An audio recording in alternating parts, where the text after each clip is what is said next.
take a breath, get a drink, come back. It's the time you have all been waiting for. The college football playoffs. The first official Brogan Hillman college football playoff rankings, week 11. And we're going to start off here early. The number one unanimous pick. The Coastal Carolina Chanticleers. Okay. Obviously, number one unanimous is the Oregon Ducks. There's no doubt about it. We're not going to spend too much time on Oregon. It's just obvious. Big wins, Ohio State, Boise State. They continue to roll. Illinois, Maryland. And they just look good doing it week after week. A very explosive offense, Gill and Gabriel, right there in the Heisman voting, and they're looking good. Number two, I have Texas here out of the SEC. And this is very, very interesting for me because this could change by next week. Week 12's rankings, if Tennessee can go out and beat Georgia this week, I would put Tennessee at that 2 spot. It's not going to matter too much in the regular season because if both teams win out, it will be Texas versus Tennessee in the SEC championship, and the winner of that obviously will get the auto bid. But for now, if Tennessee can go out and beat Georgia next week, I will have them in this number 2 spot. But Texas is one of 2 one-loss SEC teams with wins against Vandy, Oklahoma, and Michigan. Not too crazy of wins, and that's exactly why if Tennessee can go out and topple Georgia, that would be wins over Georgia, wins over Bama, wins over some other good opponents. But for now, it's Texas at this 2 spot in the SEC auto bid. And number 3 in the Big 12 auto bid is still undefeated, narrowly BYU. If BYU were to lose to Utah on Saturday, they won by 1, squeaked it out, down 14 at halftime, came back, did what they needed to do like a good team, showed perseverance, showed resilience, got the dub, won the game, saved themselves their auto bid in the Big 12. Will probably still end up in the Big 12 championship regardless of a loss, but they're sitting at that 3 spot only because they have defeated this number 4 team head-to-head, and that's the ACC auto bid right now in SMU. They're undefeated in the ACC. They deserve it over Miami. I think Miami plays too many close games. They let opponents stick in. They let Cal stick in, Virginia Tech stick in, Georgia Tech, who beat them, let some other teams, and they should not have played that close of games. SMU, undefeated in ACC play. Their one loss being to BYU by a very close margin. SMU's a team that went out and they killed Pitt. They're a team that goes out and they beat Louisville, who beat Clemson.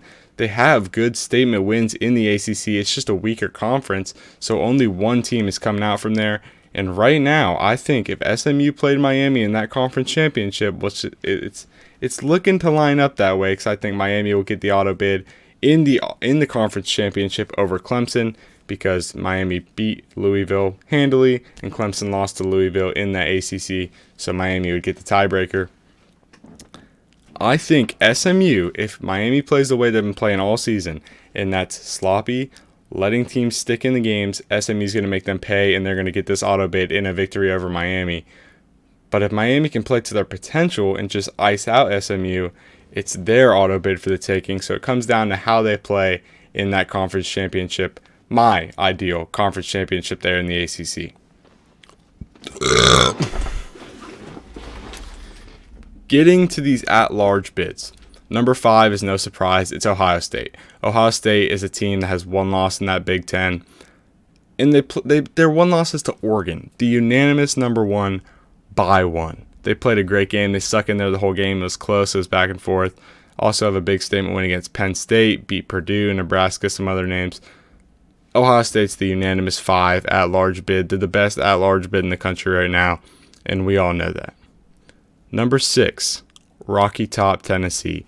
UTK, a team that I started off a little low when I was making this list, and they worked their way up, I just kept realizing they're a one-loss SEC team with wins over Bama, Florida, Kentucky, who beat Ole Miss. I mean, Kentucky's a team that's been giving people trouble.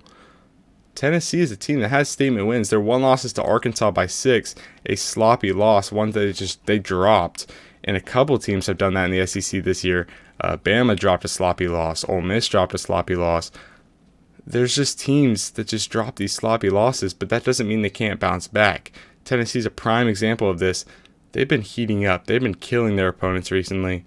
And now they're the number 6 one-loss SEC team right here in this at-large bid over an undefeated Indiana, over a one-loss Penn State, over a one-loss Notre Dame. I have Tennessee at the 6th spot just because they're such a talented SEC squad. They're getting hot, they're rolling, and I believe they could beat anyone below them on this list. Number 7, undefeated Indiana. Balling in the Big Ten. Absolutely amazing under Coach Cignetti. Transfer, I know all too well about Coach Cignetti. Transferred from James Madison, a team that tormented my Chants. They tormented them this year as well, but that's a whole nother story. Coach Cignetti is a winner. He said it himself. He said Google him. So Google him. Coach Cignetti is a winner. He's absolutely right. He's undefeated in the Big Ten.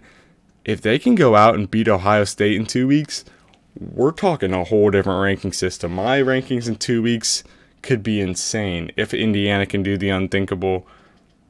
But for now, they just haven't really had too many statement wins. I'll take one-loss Tennessee over an undefeated Big Ten Indiana any day. Tennessee has played competition. They played Bama. They played Florida. They played Kentucky. Indiana, their best wins, USC. They played Illinois, who's been getting battered recently. Played Washington, who's nothing special this year at all. So they've had a little bit more of a cupcake schedule. I know they don't make their schedule, so I don't want to punish them too much. That's why they're at 7, but I do believe Tennessee would clobber Indiana if they played right now. And a one-loss SEC team to me is a lot more valuable than an undefeated Big Ten team that has not played any opponents at all. So that is why I have Indiana at 7, sitting behind Tennessee. Right behind Indiana, at number 8, is another Big Ten school in Penn State. A one loss to Ohio State by 7. Not a bad loss. It was a close game. Stuck in there for a little bit. Ohio State really controlled the game. But Penn State stayed in there. They played all right. They did enough to sort of say, okay, they're not terrible. And they're only a one-loss Big Ten school. They still deserve to float around. They still deserve to be here. And barring any big losses, they're pretty much locked. They just have to win out. They'll secure a mid spot in this playoff, and for me, they're number 8 above a 1-win independent in Notre Dame, who comes in at number 9 for me. Besides from dropping a loss to Northern Illinois by 2, they've really played very solid. They come out here, they just battered an FSU by 1,000,000. Obviously, FSU is a team that struggled, but they also came out here and beat Texas A&M, a 2-loss SEC school that still has hopes. They would have to have a lot of things go their way for Texas A&M to even be considered being in this college football playoff, but they did go out and they beat them pretty handily. Also beat Louisville, who gave Clemson trouble. Louisville, who gave Miami trouble as well. They came out and got a big win against them. So Notre Dame sitting exactly where they need to be right here at this number 9 spot in the college football playoff. If it wasn't for that one dropped loss against Northern Illinois, who knows how high they could be up on this list, but that one loss is holding them back a little bit. And the common theme seems to be some sloppy losses here. So Notre Dame sitting at number 9. Number 10 and number 11 for me sort of come as a twin package. They're in the same exact boat. They are 2-loss SEC schools, both that faced elimination games last Saturday and both that showed up and played huge games, got it done, and showed exactly why they deserve to still be in this college football playoff contention. Number 10, Alabama. Number 11, Ole Miss. Alabama faced an elimination game against LSU. Came out. Jalen Milroe played the game of his life. Went absolutely absurd. Dropped 40-something on LSU. Eliminated them from contention completely. They're now a 3-loss team. They're out completely. Alabama still alive in this 10 spot for me. And Ole Miss did the same exact thing, facing an elimination game against a Georgia squad who's very talented. Wins over Texas, wins over some other programs. They come out here and they beat Georgia as well. And that's the reason Georgia is not on this list. It's because Alabama holds a tiebreaker. Ole Miss now holds that tiebreaker. They're all 3 2-loss SEC teams. But Georgia's just, their 2 losses just happen to be the tiebreakers right over them. The other 2-loss teams, you can't do that. These twin brothers are holding them down, holding their head underwater. Georgia's not able to breathe unless they come out here and get a win against UTK, who's sitting at number 6 this week. This is what we're saying. These last 3 weeks of college football are going to be insane. There's so many storylines to track. There's so much going on. So make sure you subscribe to the Brogan Hillman Show. I'll try to deliver all the information to you as best as I can. If Georgia can go out and beat Tennessee next week, This, I'm just telling you now, is going to be mayhem within the SEC at large bids, within everything, within the conference championship even, because UTK is sitting in a prime spot to make that conference championship. Who knows who could push up there? Maybe Bama gets pushed into the conference championship. Maybe that's what Texas A&M needs. Who knows? But for now, Bama and Ole Miss stack 10 and 11 to round out the at-large bids. And the G5, number 12, we didn't forget about you, Boise State. Right now, they're the unanimous group of 5 team. No one's touching them. They have big losses. They have a singular loss, should be undefeated. Lost to Oregon, the unanimous one, by 3. They put up 31 points on Oregon. They stuck with them the whole game. They looked very good doing it. And also a win against UNLV. And another win against Washington State, who's a ranked opponent. Number, I believe, 17, 16 in the country. They dished them their only loss this season pretty handily. Boise State, obviously, Ashton Jeanty, Heisman finalist, Heisman hopeful. They're in a beautiful spot to win that G5. They went out, they're in easily. No one's really going to give them trouble. They don't face anyone really too crazy. San Jose State this week, they're not going to see any competition here on out. They're going to win out. They should win the Mountain West pretty handily as well. They should secure their playoff spot. They're probably the biggest lock on this list besides from Oregon. And Boise State is looking very good in that G5 bid. So this rounds out my top 12 as of week 11. If they were to all play right now in a format, it would be Oregon bye, Texas bye, BYU bye, SMU bye, SMU. Very proud of that team, a team I'm very high on. First round would see Ohio State, Boise State. Wow, an insane game. Big Ten, Mountain West, Boise State versus Ohio State. I'm not saying Boise State could come out and they could pull something off for sure. One of the best offenses in the country. When they click, they click. You have to account for Ashton Jeanty. Then you let Maddox throw all over the field for you, stretch vertically, do all these things. Very versatile, very dynamic offense in Boise State. That could be a troubled matchup for the Buckeyes.